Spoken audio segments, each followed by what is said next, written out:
Hey folks, so today I have a really fun and interesting video to share with you all. So about 4 months ago-ish, I did the 23andMe DNA ancestry thing. I did all that gross stuff, like I ordered it, it arrived, I spat in a tube, I sent it off to America, and literally only just yesterday I finally got the results back. So I'm gonna open it and share it with you guys. So today also marks my 1 year and 1 month on T.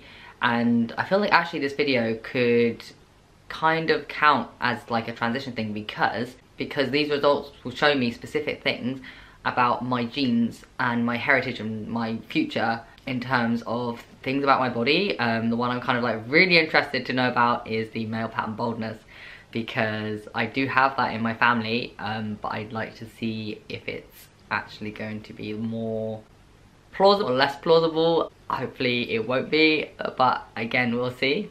So as far as I know, I am half Turkish and half English. My dad's side of the family is from Trabzon in Turkey, on like the northeast coast by the Black Sea, and on my mum's side she's kind of just like from England, like kind of like Birmingham-ish area, although we've lived most of our lives down in the south. So yeah, as far as I know, that is my heritage, and I'm really interested to see what else could possibly be in my genes.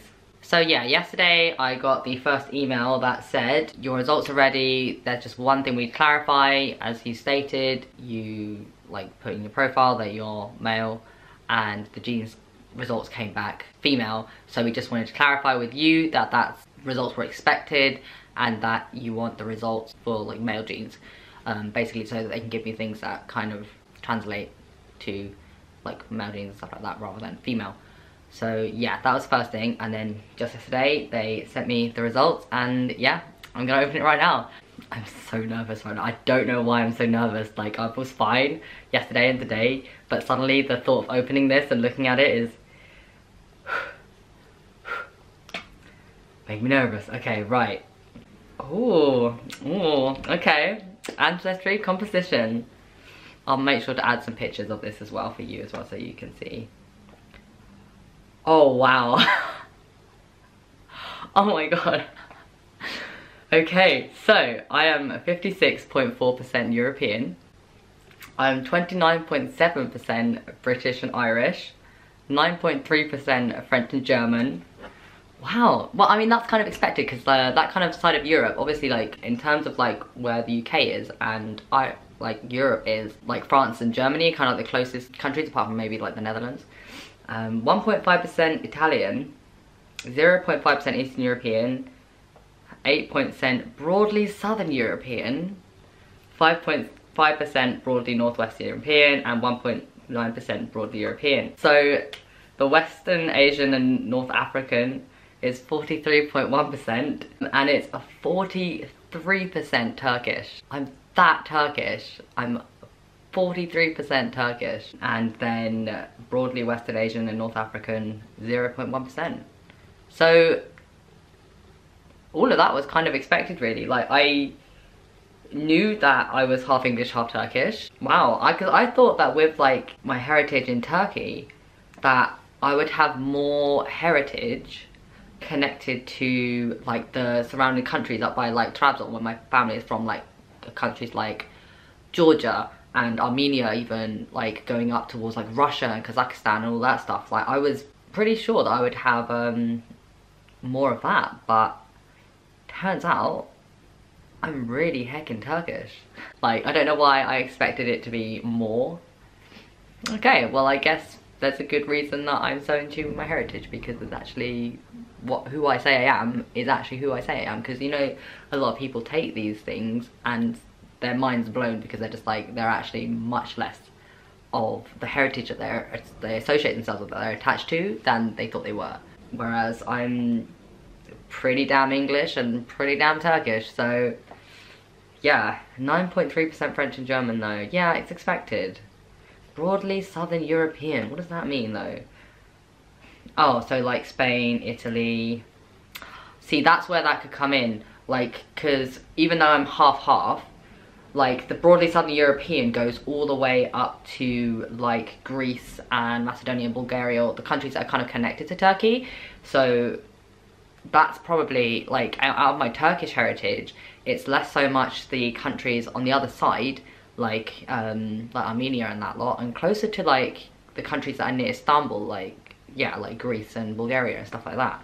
Which is interesting because although my Turkish family, a lot of them do live in Istanbul, most of them are from Trabzon, which is much closer to Asia than it is Europe. So I guess that's what that 8% is. So that's really cool. Broadly Southern European DNA matches several specific populations and it's difficult to assign just one. Look at me having this difficult fucking DNA. The Mediterranean has provided transportation routes, keeping these regions connected culturally and genetically. That's literally what I was thinking, like, because, especially because Istanbul is kind of like, it's that connection between Europe and Asia. So over the years, over ages, when it was like you know, like Byzantium like empire, and then you obviously had like Constantinople, and over the years, like that particular area of the world has had so many different like empires in control of it. So it's just fascinating. Anyway, I'm rambling on about history, but I love it. It's so interesting because it relates to me, it relates to my heritage and who I am as a person. Yeah, that's really cool. 0.5% Eastern European. Oh, well that's where the Russian comes in. Eastern European was heavily influenced by Imperial Russia from the areas of present-day Ukraine. At the collapse of the Soviet Union, 1991, millions of Eastern Europeans migrated west in search of economic opportunity. So like that could be that little bit of Russian in me, I guess. 0.5, which is not a lot really. I guess I was expecting it a lot with like the Bulgaria side of it because there's a lot of Turkish people in Bulgaria. It's kind of like, despite it being still kind of in Europe, it's Bulgaria and Albania and those kind of countries, they've quite got a very heavy Muslim population because it's so close to Turkey that a lot of people that migrate that way kind of stay there. And I guess they all met and had families. So thanks those people in my heritage who did that for me. My results for my genetics were exactly what I had assumed my whole life. So, but wow. I'm technically more Turkish in my heritage than I am English, because obviously when my mum has a bit more mixed heritage, I'm going to show her this as well because obviously this is quite important to her too. So on her side of the family, she brings all like the French and German and stuff like that and into the British and Irish. On my dad's side of the family, he brings that, what was it, 43% Turkish. So yeah, okay. It's funny because look at this, do I look Turkish? I don't think so. I'm the most white Turkish person that I know, pretty much. Like all my siblings on the Turkish side of my family, like my dad, they're all like kind of more darker than I am and a lot taller, and here I am, the whitest Turkish boy I am aware of. Okay, so that was interesting. My ancestry timeline. Okay, this module uses your ancestry composition results to estimate the generation range from where you're likely to have had a single relative who descended from a single population.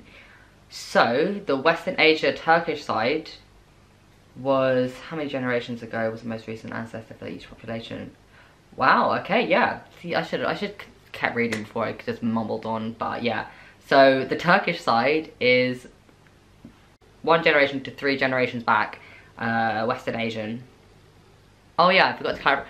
Western Asian, is that not the most like accurate description for a half English, half Turkish person? Because yeah, Turkey is technically in Asia. There's only a small bit of Istanbul is actually in Europe. And then the British and Irish is 2 generations back. So that's from 1930 to 1870. So that's my mum's side of the family, that's English. There's no like truly 100% English person. If you are that person, please tell me, because that'd be really interesting to know your family background. So yeah, and then the French and German goes from 3 generations back to the 5 generations back, and the Eastern European and Italian goes from 1840 all the way back past like 1720. So irrelevant to my heritage. I guess the Turkish and the British, French and German is the most relevant part of me. Oh, there's 0.5% of me that's also unassigned, which is interesting. So that was the ancestry composition.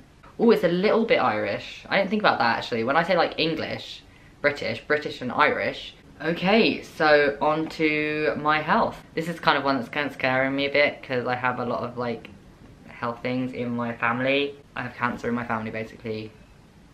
So I'll be interested to see what that shows me.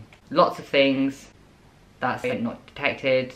So this thing I don't have in my genes. Cystic fibrosis, can't say most of these. Anemia group C, not detected. Some other diseases not detected. Maple syrup urine disease type 1B, not detected. Okay, so you're telling me all these things are not detected, so that's fine. Oh god, I'm scared to look at the things that were detected. These are carrier status reports, whether you have a specific gene that may not affect your health but could affect your children's health. Okay, so I don't have those. That's 43 of those. So I have 9 genetic health risks. 9. Oh god, that's terrifying. Can you go on that please? Thank you. Right, okay. BRCA1, I don't know what that means. I'm going to open it and take a look for y'all, and we're going to learn about this together. This particular gene that increases a person's risk of cancer. Yeah, okay. Yeah, I mean, it's going to happen. If it's going to happen, it's going to happen. Okay, yes, okay. This variant increase a person's risk if it can be passed down through family. Yes, I know, because 2 of my family members had cancer. At least 2. Women with these variants have a great increased risk of developing breast and ovarian cancer. Men with these variants have an increased risk of developing male breast cancer. So, you know, hopefully when I get top surgery, that will decrease the risk of this altogether. So, does not include all possible variants in the BRCA1 and BRCA2 genes. Okay, this report does not include blah blah blah. Some of these include like blah blah blah, like, you know, environmental factors and whatnot. In most cases, cancer is not caused by the genetic variants in this report. A person can have a variant not included in this test, or could develop cancer on other factors. I want to be my report, thank you. I mean, I knew it was in my family. Like, this does not come to a shock to me. Like, if my family members had not had cancer yet, that would come as a shock to me. But it's happened to two generations, you know, of recent family members, not including my mum though. Casmin, you do not have the 3 genetic variants we tested. Well, why are you telling me that then? Okay, thanks for that. You could still have a variant not including in this test. So, I could have something in my genes that would make me develop cancer, just not the ones that they've tested it for. Okay, why don't you go through that whole thing and then tell me that I don't have those genes anyway? Okay, thanks. Thanks, I hate it. This video is going to be very long, I'm so sorry, but this is fascinating. And if you also find this fascinating, then I'm glad you're enjoying it, because it's just so interesting to learn about stuff. Late onset Alzheimer's disease, open report. Okay, let's read this. Haha, let's have fun. I do not have the variant that they tested for late onset Alzheimer's. Parkinson's disease, open report. I do not have the 2 genetic variants that they tested for Parkinson's. Okay, fair, thanks. Slightly increased risk of age-related macular degeneration. Let's find out what that is. We'll learn together. It's the most common cause of irreversible vision loss among older adults. Oh, that's lovely. Thanks.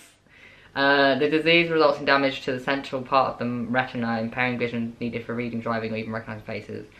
Actually, I say that, but I don't have glasses now, I don't need glasses now, but my mum, in her older age, she did need glasses, so I guess that's also expected. My little sister has glasses, impairing vision needed for reading, driving, or even recognizing faces. So yeah, that's like expected, because my mum has that, where she needs glasses to read now. So yeah, it's nice. Like, these are things that were expected, but it's nice to kind of know them, you know. Hereditary hemochromatosis variant detected. You are not likely at risk of developing iron overload related to hereditary hemochromatosis based on your genetic results. Okay, I have 1 of the 2 genetics variants. People with only 1 variant are not likely. We're just getting through the health stuff first and we can get to the fun stuff. I mean, we've already done the most fun thing, but yeah. Celiac disease, not detected. That's good actually, that's part of the test. Hereditary thrombophilia, not detected. Cool, okay. Now on to the traits. Ability to match musical pitch. More likely to be able to match a musical pitch. Really interesting. Asparagus odor detection. I don't know what that is. Likely can smell. I mean, I like asparagus, so do I like asparagus? I guess so. Likely little upper back hair. I mean, I don't know yet. I've only been on T for a year. Who knows my future? Likely no bald spot. Yes, so far. I fucking hope so. Likely can't taste bitter taste. If you're talking about things like coriander, I hate that stuff. So, your trait results. Okay, I'm unlikely to detect certain bitter tastes. Okay, that's fine. Cheek dimples, likely no dimples. I do not. Ooh, here we go. Here's the coriander one. Cilantro, coriander for us Brits, taste aversion. Slightly higher odds of disliking cilantro. Coriander. Coriander is the most disgusting thing on this planet, and it's just hilarious that it's a genetic thing. I've tried to make myself like it, but I literally cannot because it's in my genes. Well, then my mum likes it, and I think my dad likes it, but genetically, I personally detest coriander. Don't know why. That's very true. Thank you for pointing out something that I was fully aware of. Early hair loss. Likely no hair loss. Okay, okay. Fear of heights. I think that's really interesting, actually. Less likely than average to be afraid of heights. I kind of, yes and no. I don't like heights when there's nothing beneath me. I don't like being on aeroplanes because there's nothing beneath you but the aeroplane, and you're millions of miles are high up in the air, and yeah, that's terrifying. But I mean, I don't mind being at the top of buildings, but then I don't like looking down. So it's a very specific thing to be in your genes, and that they can determine that by your genes. Don't you think? Freckles, likely a lot of freckles. I don't have that many freckles. That's wrong. That's very wrong. Hair photo bleaching. What's that? More likely to experience hair photo bleaching. Oh, that means when the sun bleaches your hair. Yeah, that's exactly what it is. Yeah, it does. When I was in Turkey and I had my natural hair colour, which is, I don't know why I'm doing that, it is my natural hair colour, it did dye my hair a little bit, like bleach my hair. It's fascinating. Hair texture, likely straight or wavy. This is the most straight hair you'll ever see. It's straight, it's thin. This is what I get from my mum's side of my family, because my dad's side of the family have really thick, kind of like, not like curly, but like wavy-ish hair. Likely light hair, interesting. Red hair, likely red hair. No. Skin pigmentation, likely lighter skin. I mean, like I said, I'm the whitest Turkish person you'll ever see. Sweet versus salty. I'll have you know, I'm obsessed with salt. I'm addicted to salt. I put on all my food whilst I'm cooking, and then once I'm done cooking, I put more salt on my food because it's never enough, and I get called out on it all the time by my friends, but I'm just like, otherwise I can't taste my food, otherwise it tastes bland. I need to have a lot of salt. I even have a whole bottle of salt in my room because I can't always be bothered to go back to the kitchen, and I have packets of salt in my bag all the time. I need it. Salt is literally my life. I will literally eat pure salt. I am that person, okay? Unibrow, likely at least a little unibrow. I mean, yeah, like I do have like a couple of hairs that have kind of started coming through more now that I've been on tea, like little one, so yeah. Likely to wake up around 8:46 AM. Only recently I have actually started to wake up around that time, kind of like 9 o'clock-ish. Before that, like only a couple years back, my kind of peak time was about 10. So maybe it's because I'm getting older. Likely no widow's peak. I forgot what the widow's peak is. It's that thing, right? Oh right, it's that thing, like that. Yeah, no, I don't have that. No, I just have a little bit of receding hairline just because I'm on tea. Alcohol flush reaction, unlikely to flush. Yes. Caffeine consumption, likely to consume more. No, I don't know what you're talking about. Genetic weight.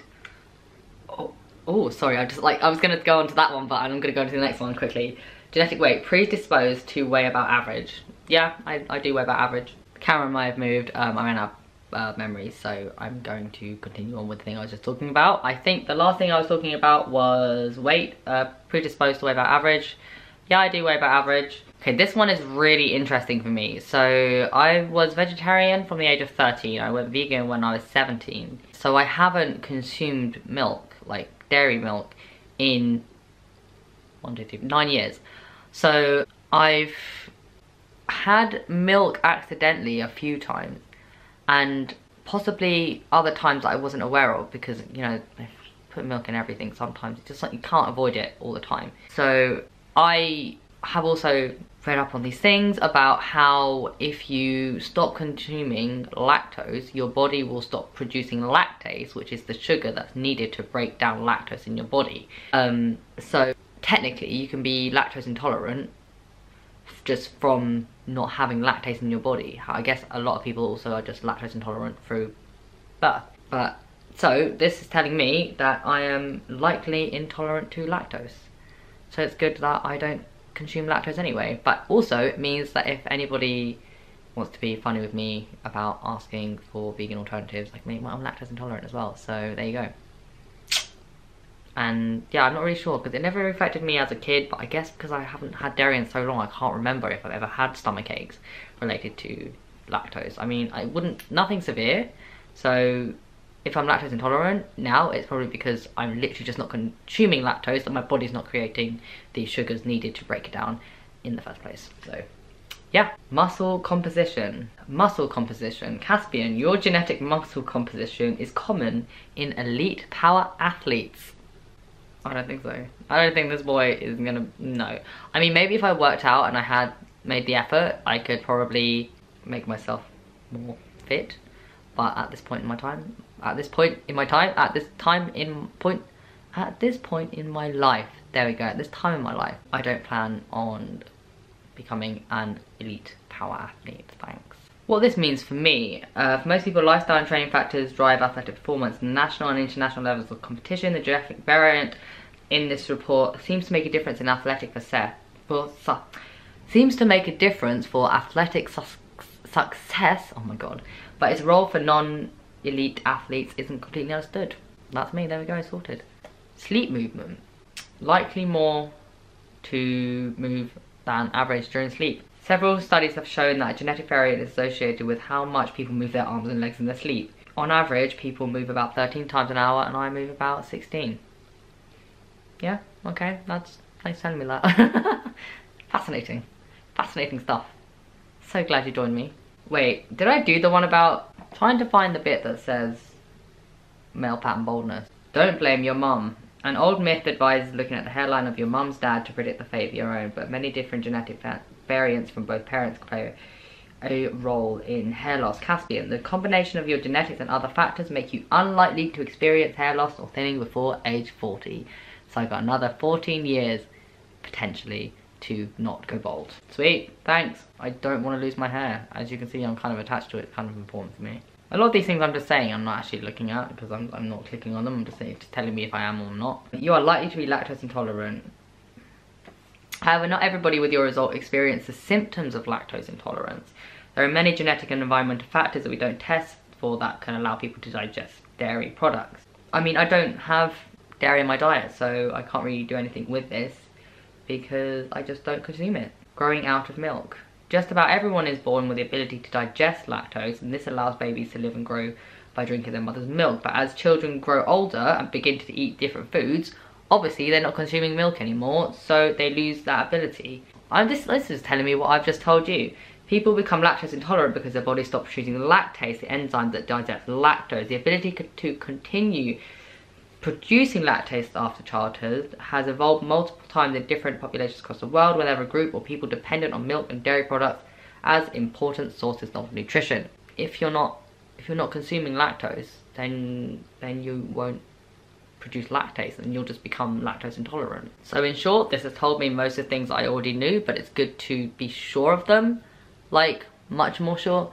So I am very, very much so half English, half Turkish, almost direct split down the middle. Apart from that weird 8% of broadly Southern European, which could relate to either ancestries because they kind of meet in the middle. So I'm 8% that middle section, and then British, Irish, French and German to Turkish, literally just Turkish, which is fascinating stuff, because I literally thought I would have so much more heritage outside of Turkey, like, because it's just, you know, because of all the traveling and everything. But yeah, so that's me, that's who I am. And so I'm not gonna go bald. I dislike coriander / cilantro with a genetic passion that has now been made 100% true because the genes told me so. I'm not gonna go bold, and I do not have a specific gene for a specific cancer / breast cancer, despite it being in my family. So yeah, I mean, I could still develop it. This is just a test, you know. They can't, it's not 100% of anything, but it's just interesting to know, cool to know. And I hope you enjoyed this with me because it was just so interesting and fascinating. And if you want to go and do your own one, I'll put links down below. Thanks for watching, and I'll see you later. Bye. Hello. Hello. Are you free to talk? I can talk. So basically I got those DNA results back. Did I? You know the 23andMe Ancestry DNA thing? No, what are you on about? Oh, so it's basically it's a thing. You spit in a tube and you send it off, and they go through your genes and pick out your like ancestry and heritage and stuff like that. I swear I told you I did that. No. Oh, okay. Well, I've done that, and I got the results back. I'm looking at it now. Go on then. I'll go on to the ancestry one first. So I am 43% Turkish. Yeah. And 29% British, and almost 10% French and German. 10% German? French and German. Well, yeah, isn't that because of, you know, the Vikings and all that? Yeah, it comes from all of it. Like, there's like little tiny bits of like, oh yeah, I didn't even read the broadly Northwestern European. So what's that? Yeah, like Finland and the Baltics and Scandinavia and stuff is 5.5%. Yeah. So yeah, when it comes to like the British side, like your side of the family, it's 56% European. And then on the Turkish side, it's 43%. But it's only Turkey. On the Turkish side, it's only Turkey. Yeah, they don't go anywhere else. It's funny, lot. Yeah. So yeah, I just thought that was really interesting, and I thought I'd tell you because I've just been looking through my results from now, and it's been really cool. So in that case, then my ancestry is European as well. Oh yeah, definitely. Because like the only thing that could be related to the Turkish side of me is the 8% that is broadly Southern European. So like the, you know, like Greece and Bulgaria and Italy and stuff like that.